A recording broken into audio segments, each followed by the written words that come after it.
Good evening. I'm Diane Spivey, and this is the Schomburg Cookbook Proposal, a case of mistaken identity.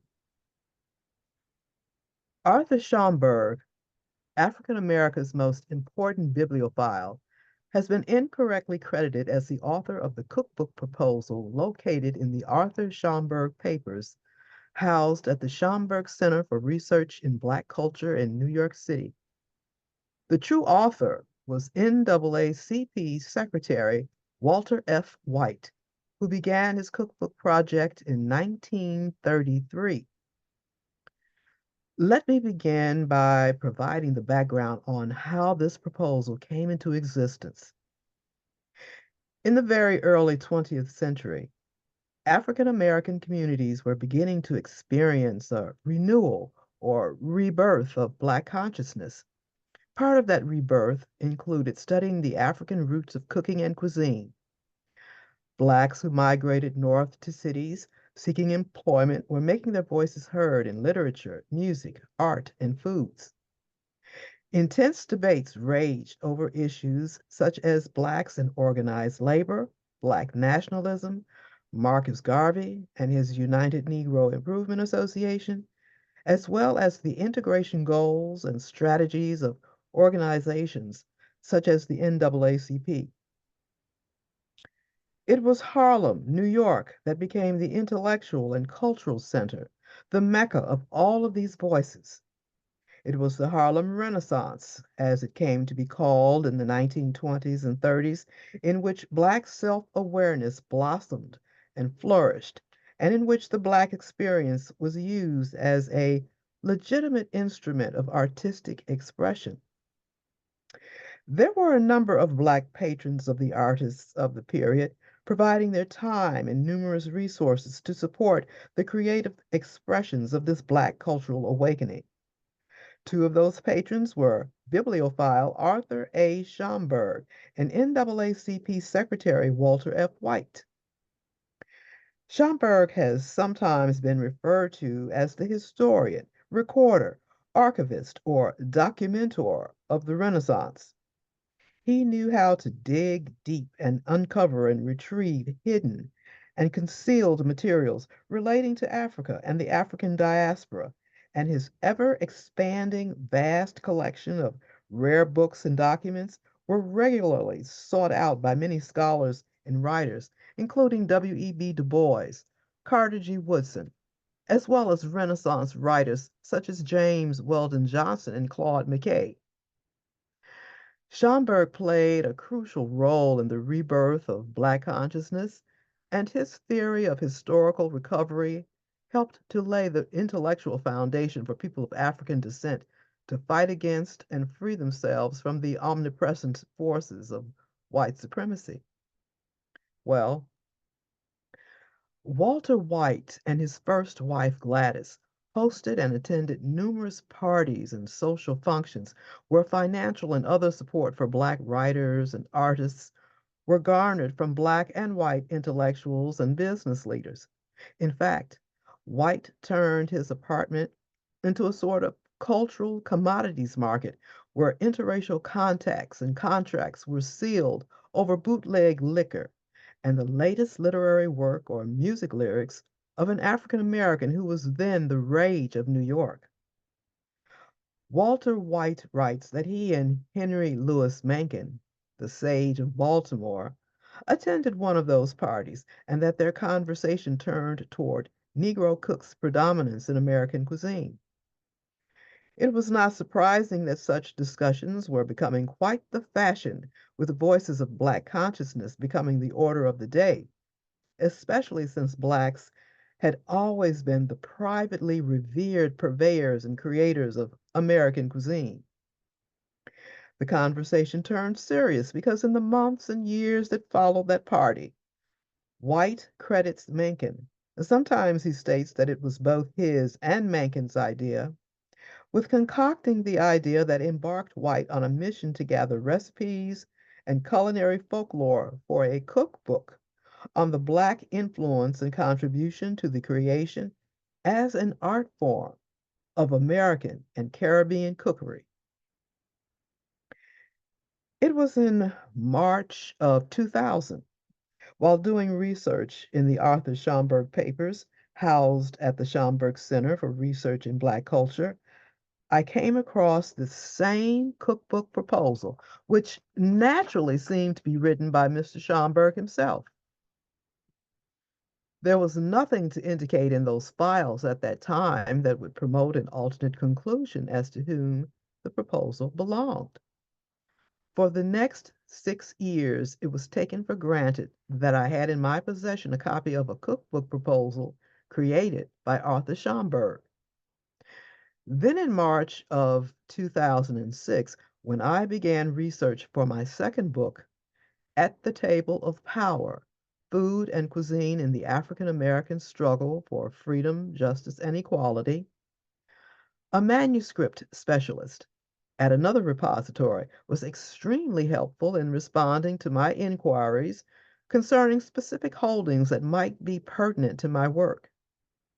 Much to my tremendous surprise, the specialist informed me that there was a file that contained folders on a proposed cookbook that Walter White attempted to write.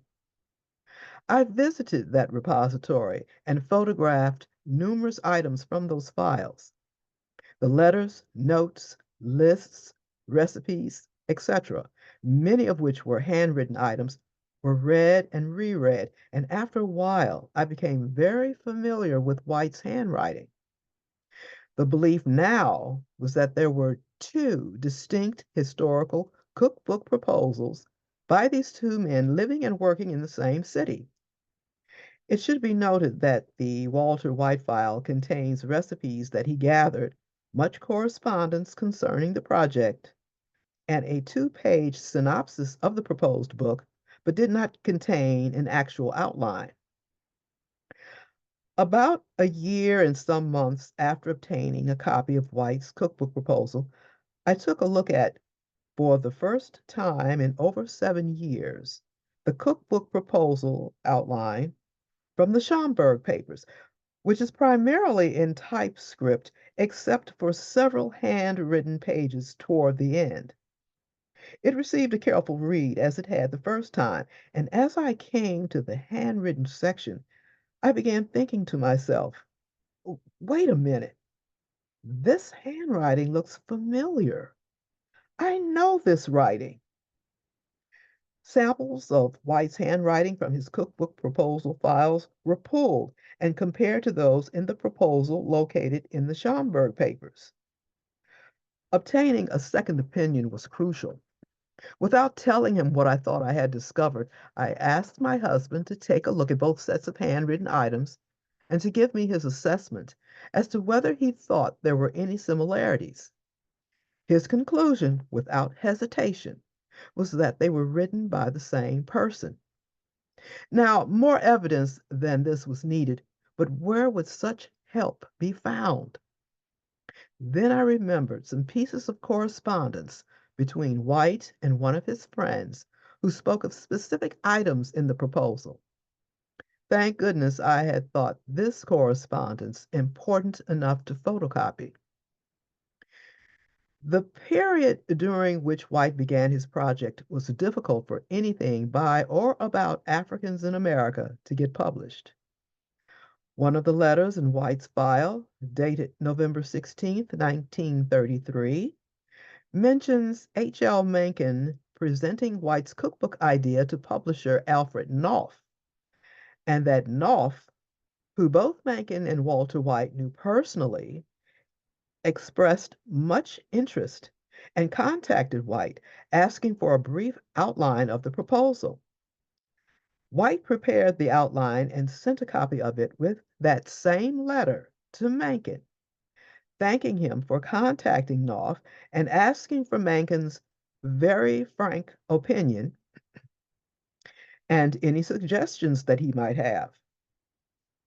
Mencken's November 18, 1933 reply to the November 16 letter reads, "You are on the trail of a masterpiece. The plan is excellent, and such details as you recite are just as good." Quote, unquote. Mencken then enumerates 4 suggestions. It is imperative to note suggestions 1 and 2. Number 1 states, to the food vendors mentioned on page 5, you must certainly add the Baltimore oyster and crabmen, now no more. Their cries are very musical. I immediately turned to page 5 of the proposal in the Schomburg Papers. There it was. Food vendors are discussed on page 5. Then there's number 2. Be, be a bit careful about the pinch of this theory on page 6. As a matter of fact, the very best cooks know exactly how much they use and can teach others. Now, turning to page 6 of the proposal in the Schomburg Papers, the pinch of this theory was there. In addition, on page 4 of the proposal located in the Schomburg Papers, quote, bone fillets of chicken dipped in a special batter and fried softly, unquote, is described. Mankind's letter does not mention the page number, but his third suggestion and comment refers to frying and Black expertise in that area. Clearly, this proposal, whose numerous authors, going back at least to the 1980s, perhaps even before, including myself, believed to be composed by Arthur Schomburg, actually belongs to Walter White. And one of the most interesting facts about the entire turn of events is that although H.L. Mencken was at one time guilty of making ultra racist statements about Blacks, but who later changed and reportedly aggressively assisted a growing movement of opposition to lynching by joining forces with Clarence Mitchell to promote the Costigan-Wagner anti-lynching bill and to make lynchings and attempted lynchings federal offenses. Mencken is the friend who provided what I call the Rosetta Stone. His letter contained the suggestions with the all-important page numbers corresponding to the cookbook outline. Obviously, Walter White did indeed discuss his cookbook idea with, as well as forward a copy of his outline to, Schomburg, as in another letter from Walter White to publisher Alfred Knopf, White clearly states that, quote, Arthur Schomburg and a number of Negro cooks and chefs are helping us in gathering data for the cookbook, close quote. There is one last nail in the lid of the coffin that closes the case as to whom the outline belongs. In February 2013, additional research led me to another repository housing another set of Walter White papers. Within these papers is a typescript for a cookbook, this time with the title. It is basically the same outline as the one housed at the Schomburg, with the addition of some of the specific material collected during the course of research for the book. No doubt inspired by the value of the voluminous research and important materials collected by bibliophile Arthur Schomburg, the evidence is overwhelming that the cookbook proposal is the idea and written work of Walter White. White understood the importance of Africans in America digging up their past with regard to their creativity in the kitchens of the Americas. White wrote to his collaborator on the project, stating that, quote, we must remember that we are not just doing another cookbook. The importance of the book, as I have always thought of it, is in the relation of this art form and the contribution to the racial and historical background. Close quote. In my forthcoming book titled, Once You Go Black, You Never Go Back, The National and International Impact of African American Cuisine in the 19th and 20th Centuries, I expand the information gathered on Walter White's cookbook proposal. As he embarked on his journey with the intention of writing a cookbook on African American cuisine, White wrote to numerous famous and well-known individuals, the vast majority in the literary field, asking for their help in providing him with any history, recipes, anecdotal material, or folk songs relating to Black cooks. This information, as well as all sources, will be revealed in my forthcoming study.